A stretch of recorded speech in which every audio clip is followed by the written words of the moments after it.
छाइले बाटे हो। नया ब्रांड बाटे मार्केट में आइले बाटे, मीडिया में छाइले बाटे हो। जब से भौजी के जब से भौजी के लइका आइल बाटे, तेंगे तेंगे कह के पागल आइल बाटे। जब से भौजी के लइका आइल बाटे, तेंगे तेंगे कह के पागल आइल बाटे।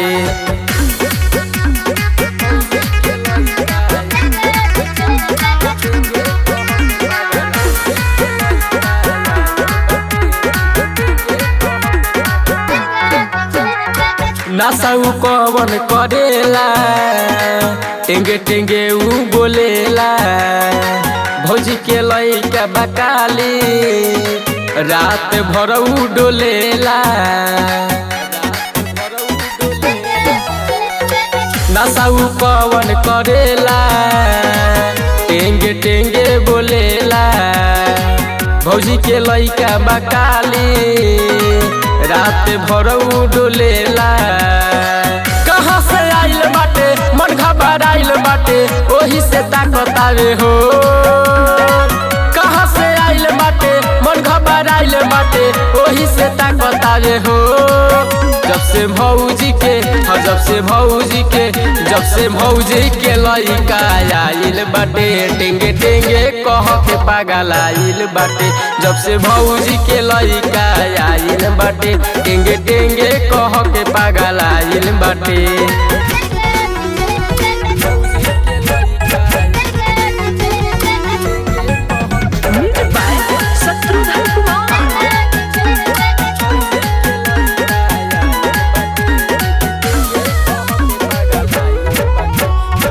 बोलो न कहाँ से आइले, भौजी के नाम तू डूबैले। राइटर रोशन रौकी के माथा तू सन कैले। अरे बोल रे, बोलो न कहाँ से आइले, भौजी के नाम तू डूबैले। राइटर रोशन रौकी के माथा तू सन कैले। विपिन राज के गाँव समाज के बातें न मानता के हो। विपिन राज के गाँव समाज के बातें न मानता के हो। जब से